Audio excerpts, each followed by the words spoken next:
Students, this is Riya Raheja and I am here to teach you English grammar as well as English literature. In the previous class, we have started the chapter number 1 of your English literature book. In this class, we will continue this chapter. So, Patrick एक boy जिसको homework करना बिल्कुल भी अच्छा नहीं लगता था। तो पैट्रिक ने क्या किया, अपना सारा का सारा होमवर्क दे दिया लिटिल मैन को करने के लिए, और लिटिल मैन ने भी इस बात पर अग्री कर दिया। लेकिन जब पैट्रिक का होमवर्क लिटिल मैन ने करना स्टार्ट किया तो इंग्लिश सब्जेक्ट में क्या आई, एक प्रॉब्लम। लिटिल मैन को इंग्लिश वर्ड्स के बारे में कुछ भी पता नहीं था। तो लिटिल मैन ने क्या किया, पैट्रिक की हेल्प ली। ठीक है, तो यहाँ तक हमने चैप्टर रीड कर लिया था। आगे की स्टोरी के लिए हम फर्दर चैप्टर को रीड करेंगे। Students, start reading. When it comes to math, Patrick was out of luck. What are timetables? The elf shrieked. अब बारी कौन से सब्जेक्ट की आई, मैथ्स की। तो पैट्रिक को क्या लगा, भाई अब तो मेरा क्या होगा। पैट्रिक ने अपने आप को क्या समझा, out of luck. Out of luck means unlucky, क्योंकि लिटिल एल्फ ने क्या कहा, जोर से चिल्लाया। श्रीक मीन्स शाउटेड, यानी शाउट किया जोर से और कहा, व्हाट आर टाइम टेबल्स? ये टाइम टेबल्स क्या होते हैं? We elves never need that. हम एल्स को तो कभी इन टाइम टेबल्स की जरूरत नहीं पड़ी।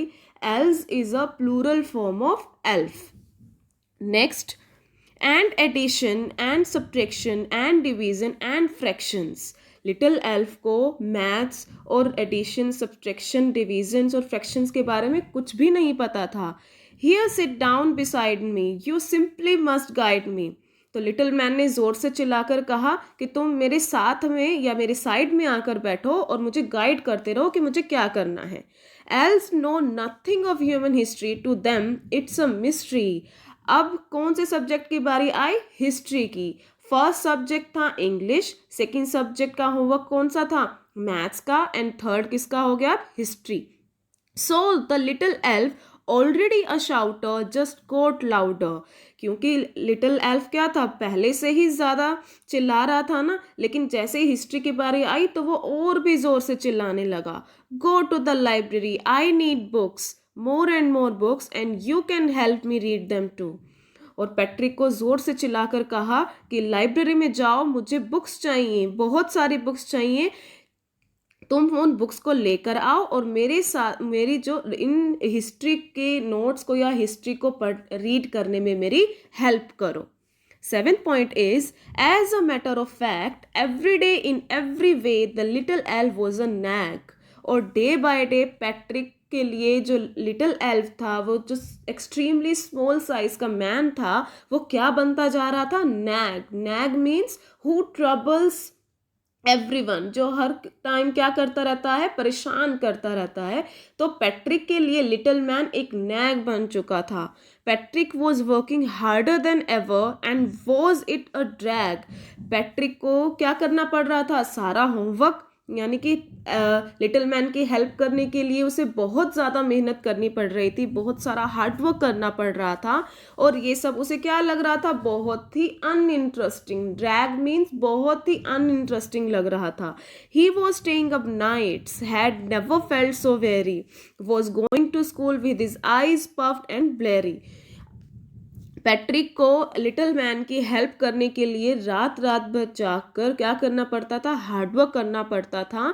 और इससे पहले पैट्रिक को इतनी ज़्यादा थकान कभी भी महसूस नहीं हुई थी। Weary means tiredness, okay.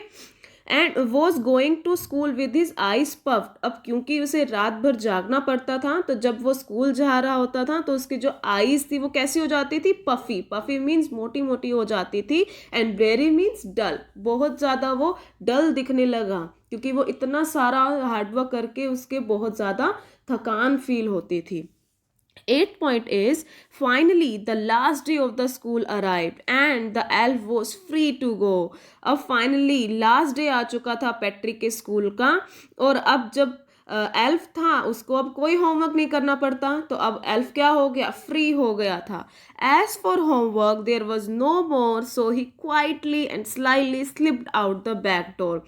अब क्योंकि सारा होमवर्क तो लिटिल मैन ने कर दिया था ना, रिटन पार्ट का, ओनली रिटन पार्ट का होमवर्क किसने किया था, एल्फ का। जब बल्कि अंडरस्टैंडिंग का पार्ट किसने किया, पैट्रिक ने किया था।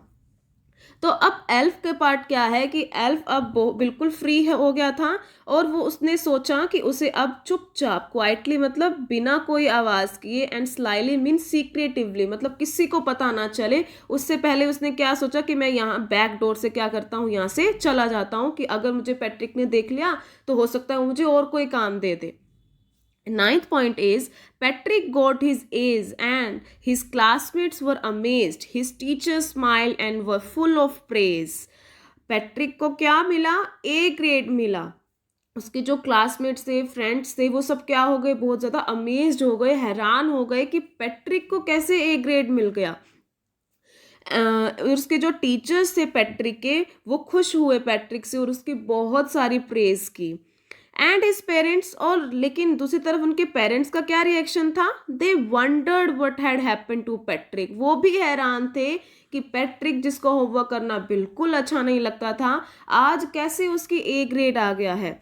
He was now the model kid, cleaned his room, did his chores, was cheerful, never rude, like he had developed a whole new attitude. अब पैट्रिक अपने क्लास फेलोज के लिए, अपने फ्रेंड्स के लिए क्या बन गया था? रोल मॉडल बन गया था. साथ में उसने क्या क्या करना शुरू किया? क्लीन्ड हिज रूम, वो अपना रूम साफ करने लगा. अपनी डेली रूटीन चोर्स मीन्स जो डेली रूटीन की एक्टिविटीज़ होती हैं, ठीक है, वो सब वो खुद से करने लगा और खुश रहने लगा, किसी से रूडली बात नहीं करता था. Like he had developed a whole new attitude, और ऐसा लगा जैसे पैट्रिक एक बहुत ही डिफरेंट काइंड का बॉय बन गया है, यानी एक उसके अंदर एक नया एटीट्यूड आया. Attitude means what? कि आप सामने वाले पर्सन को या थिंग के बारे में क्या सोचते हो, क्या आपका तरीका है उस सामने वाले पर्सन के बारे में सोचने का, वो क्या होता है? एटीट्यूड. ठीक है, मतलब अब स्टोरी में क्या हुआ कि पैट्रिक को ए ग्रेड मिल गया था और एक ऐसा वो बच्चा बन गया, एक ऐसा किड बन गया जो सबके लिए क्या था? एक मॉडल था. 10th point is, you see, in the end Patrick still thought he would make that tiny man do all his homework. आपने देखा कि पैट्रिक को अभी भी यही लगा कि सारा का सारा होमवर्क मैंने किससे करवा दिया है. पैट्रिक को क्या लगा? किसने किया है सारा वर्क? टाइनी मैन, उस एल्फ ने किया था. But I will share a secret, लेकिन मैं आपके साथ एक सीक्रेट शेयर करता हूँ, just between you and me, और ये जो सीक्रेट है वो सिर्फ आप में और मुझ में रहेगा. It wasn't the elf. Patrick had done it himself. Actual में जो होमवर्क था वो किसने किया था? पैट्रिक ने किया था. लिटिल मैन ने तो सिर्फ क्या किया था? राइटिंग का पार्ट किया था ना, लेकिन जो बेसिक अंडरस्टैंडिंग थी सभी सब्जेक्ट्स की, उसके लिए एल्फ को किसकी हेल्प लेनी पड़ती थी? बार बार पैट्रिक की. तो ऑटोमेटिकली जो पैट्रिक का होमवर्क था वो किसने किया था? पैट्रिक ने किया था. Okay students, this is the story of this chapter. I hope this story is clear to you. If you have any doubt, you can tell me. I will definitely sort out your doubts. Thank you so much for watching this video.